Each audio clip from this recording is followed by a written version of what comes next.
ADC নির্বাচনকে সামনে রেখে ময়দানে কোমর বেঁধে নামল তিপ্রামথা। আজ 25 নং নতুন বাজার মালবাসা কেন্দ্রের বুড়বুড়িয়া থেকে পূর্ব মালবাসা পর্যন্ত এক বিশাল র্যালির মাধ্যমে নিজেদের শক্তি প্রদর্শন করল দল। বুবাগ্রা থানসা অর্থাৎ ঐক্যের বার্তা নিয়ে সাধারণ মানুষের দুয়ারে পৌঁছালেন তিপ্রামথা নেতৃত্ব। ঢোল কাসরা স্লোগানে মুখরিত চারপাশ। 25 নং নতুন বাজার মালবাসা কেন্দ্রের আজ ধরা পড়ল এক ভিন্ন ছবি।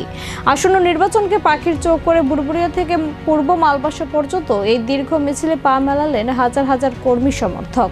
র্যালির সামনের সারিতে থেকে নেতৃত্ব দেন কেন্দ্রের মনোনীত প্রার্থী সুজয় উচই।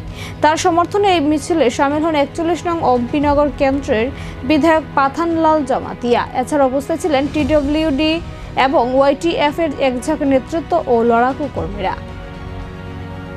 মিছিলের আকার এবং সাধারণ মানুষের স্বতঃস্ফূর্ত অংশগ্রহণ দেখে রাজনৈতিক মহলের ধারণা নতুন বাজার মালবাসা কেন্দ্র তিপ্রামথা নিজেদের জমি যথেষ্ট করে ফেলাচ্ছে। এখন দেখার এই জনজোয়ার ভোটার বাসকে কতটা প্রতিফলিত হয়।